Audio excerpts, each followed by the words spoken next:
The topic that we are going to see now is the superposition theorem. Let us start with the statement for superposition theorem. It states that the response in a circuit with multiple sources is given by the sum of the responses due to individual sources acting alone. So let us compare this statement with any example to make the understanding more better. The example that I have taken is a television. So we know that the television receives two kinds of signals. One is the audio signal and the other one is a video signal. So only if I add the two signals of audio and video, or if we superimpose the audio and video signals, we exactly get what will be displayed on the TV. If I get the audio alone also, it does not make the television pleasable. Or if I get the video alone without audio also, that is not a proper signal. So, the total response, the total output of my television is going to be the sum of response from audio signal plus sum of response from video signal. So, this is an example of a superposition theorem. Now read the statement that is given. The response in a circuit with multiple sources. So what are the multiple sources in a television? We have an audio signal and a video signal that is given by the sum of responses due to individual sources acting alone. So I can get the audio alone, find the output, get the video alone, get the output, and when I add the two responses together, what we get is the total response of a given circuit. That is what we mean by the superposition theorem. Now, we will understand this by working out few problems. Before that, certain things we need to note when we solve a problem. Now, when we calculate the response due to one source. For example, let us consider a circuit has two sources, for example, two voltage sources. How we will proceed with superposition theorem is that I will take the first source alone, I will be finding the response. Then I'll remove the first source, I'll take the second source alone, I'll be finding the response. Finally, we'll be adding up the two responses, which gives your total response. Now, in that case, when I consider only one response, if we consider only one source, if the second source is a voltage source, you have to short circuit that particular part. Or if the second source is a current source, we need to open circuit that particular source. So I repeat again, if there are two sources, first I'll consider source 1 alone. So while calculating response due to one source, what will I do with the second source? If it is voltage source means perform short circuiting, or if it is a current source means perform open circuiting. And do the similar thing when you consider source 2. So when you consider source 2, if source 1 is voltage source means short circuit that part. If source 1 is a current source means open circuit that part. Right. So these are the steps to be followed and this is what we saw previously. So for the given circuit, we will identify how many sources are there and due to the sources, if there are two sources, we will name the current I1, I2 or voltage as V1, V2. Three sources means three different currents will be present. So I1, I2, I3 or voltage will be V1, V2, V3. So based on the number of sources, identify the source and name the current or voltages due to the individual sources. So for example, we have two sources in our circuit. So what should we do? We should find the response when the first source is acting while open circuiting or short circuiting the second source. Similarly, we will consider the second source. So find the response due to second source. And what we have to do with the first source? We need to open circuit if it is a current source or short circuit if it is a voltage source. And the last step, what do we do?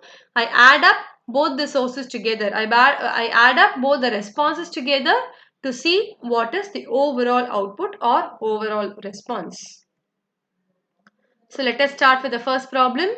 Find the current through the 5 ohm resistor in the circuit using the superposition theorem. So let us see the circuit. So we are asked to find the current through this 5 ohm resistor by using superposition theorem.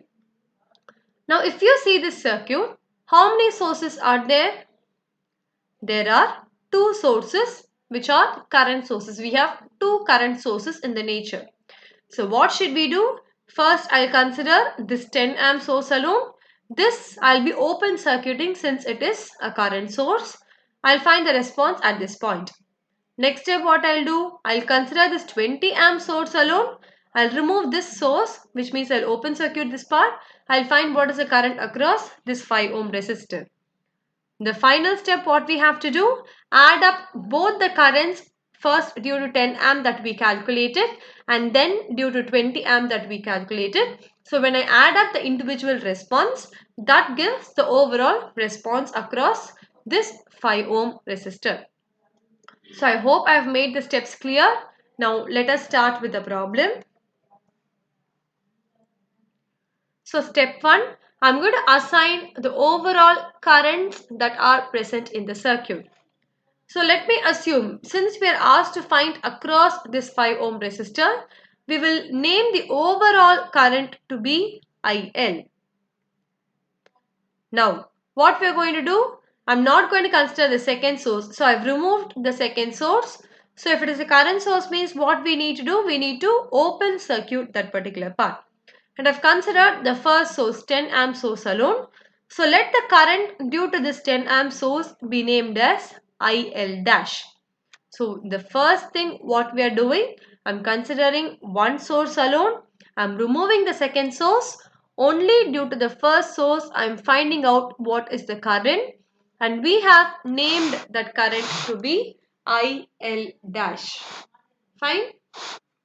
Now what might be the value of IL dash? Any guesses from your side? Yes. What might be the value of current IL dash? So how is this 5 ohm resistance and the 10 amp connected? If you observe, let us find the current due to source 1. So we have just modified the previous circuit. Here it was open circuit. Open circuit means there is nothing. The wire is open. So whether we have the connection or not, it will be the same. So we have redrawn the circuit like this. I have just removed the previous part. So this part we have removed because this is just a broken wire now. So if I remove this part of the wire or that part of the wire. So if I remove this part of the wire also it's the same. We can remove this part of the wire because there is no connection here. And we have redrawn the circuit. So this is the circuit that I have redrawn. Now what will be the current? Since IL dash is connected in series with 10 amps, the current will not get divided in series. What do you mean by series connection?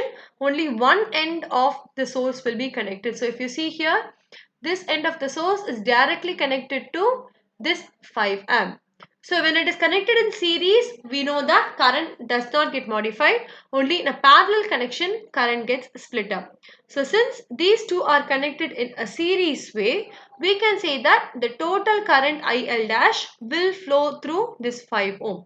So this total current 10 amps will go through this particular resistance 5 ohm. Now, next step what we need to do, we will consider the second source and we will remove this 10 amp source. So next, consider the next source. So I am considering this 20 amp source alone and this 10 amp, since this was a current source, we have open circuited. So I can remove this part of the wiring and we can remove this part of the wiring and we will redraw the circuit. So this is the circuit that has been redrawn. Now once again these two are connected in a series connection. So the current will be, the total current 20 amp will be flowing through the 5 ohm resistance since it is connected in series. In series connection current remains the same, only voltage gets divided. So since this is a series connection, the total current 20 amp will flow through this 5 ohm resistance. Now, what is the overall response? It is IL dash plus IL double dash. So, by superposition theorem, the overall response is equal to sum of the individual responses. So due to first response, the current was 10 amps. Due to the first source, the current was 10 amps. Due to the second source, the current was 20 amps, which means the overall current through the 5 ohm resistor is going to be equal to 30 amperes. Fine. So I hope you are clear with this particular problem on how to apply superposition principle. So consider only one source at a time while open circuiting or short circuiting the remaining sources that are present. This is what we have to do in superposition theorem. Right? Now let us take one more problem and solve it. So I have taken the problem as using superposition theorem, find the voltage V1 across the capacitance in the circuit shown. So this is a AC circuit because we have taken the capacitance elements. So we are asked to find the voltage across the capacitor. So where is the capacitor? Here. So we are asked to find the voltage across this particular capacitor by using superposition principle. Now again, if you see in this circuit, two current sources are there. So what do we need to do? First I'll consider this source. I'll be open circuiting this part. Next I'll consider this source. I'll be open circuiting this part. So by doing those steps, we need to find what is the voltage across the capacitance minus J4 ohm. Now let us proceed with the problem. So step 1, consider only one source. So I'm going to consider this particular source 10 angle 0 amperes alone, and whereas what do we need to do with the second source? Since it is a current source, I'm going to open circuit that particular part. Now remove this part of the wiring. So this wiring is not at all required for us since it is open circuited. So we have redrawn the circuit. Fine. Now after redrawing, what happens? We have this current source here. This is present. This inductor is present. This 4 ohm is present. But these are connected in a parallel connection since the source is connected at both the ends to the capacitance. So parallel means the current will get divided. It will not get the same. It will not be the same. So if current gets divided, what rule we need to apply? I need to apply the current division rule. So if you see here, from here I get the total current. It gets divided as, so from here we are getting the total current. A part of a current comes like this. The remaining current goes like this. So this part of the current will flow through this capacitance minus J4, which is required for us. So I'm going to first find what is current I1, and using this current we will find what might be the voltage across this capacitance. Okay.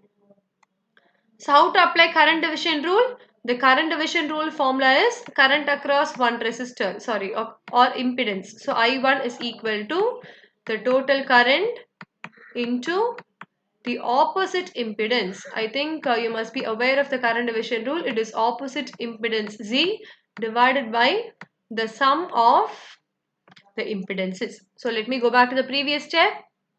Right. So what will be the current division rule? I1 will be equal to the total current, which will be 10 amperes, into opposite impedance. What is the opposite impedance for this? Where does I2 flow? It is 4 plus J5 whole divided by sum of all the impedances. So it is minus J4 plus J5 plus 4.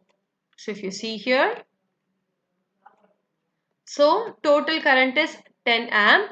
The opposite impedance through which I2 flows is 4 plus J5 divided by sum of all the impedances is minus J4 plus 4 plus J5.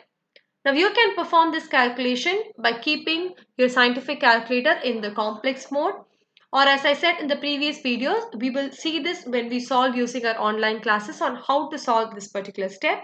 So when you divide these two values and multiply with 10, we are getting the current through the capacitance minus J4 as 12.3529 plus J 9.4118. Now we are asked to find the voltage. We are not asked to find the current. So what will be the voltage? V is equal to I into R. So I we have found out now. which is this 12.3529 plus J 9.4118. And what is the R value? Here it is Z because it is an AC circuit. So what is the impedance value we are finding out? It is across the J4 capacitance. So this is V equal to I into Z, and this is the value of voltage due to the first source. So I hope this is clear. So we are considering the first source alone. We are applying the current division rule. After finding the current to find the voltage, we are applying Ohm's law because V equal to I into Z to find the voltage due to the first source. Now let us consider the second source. So this is V1 dash, which is due to the first source. Now consider the next source. So I'm going to consider this source alone, and this we are open circuiting since this is a current source. Now again, if you see here, it is connected in a parallel connection. So we will redraw the circuit. So here already we assumed I1, I2 in the previous circuit. So let us assume this current as I3 and this current as I4. So these are again connected in what way? It is connected in parallel connection because both the ends are connected. So parallel connection means the current gets divided. So what do we need to do? We need to apply the current division rule. So applying current division rule, what do we get? So I need to find across this capacitance. So which means I need to find what? We need to find the current I4. So I4 will be the total current.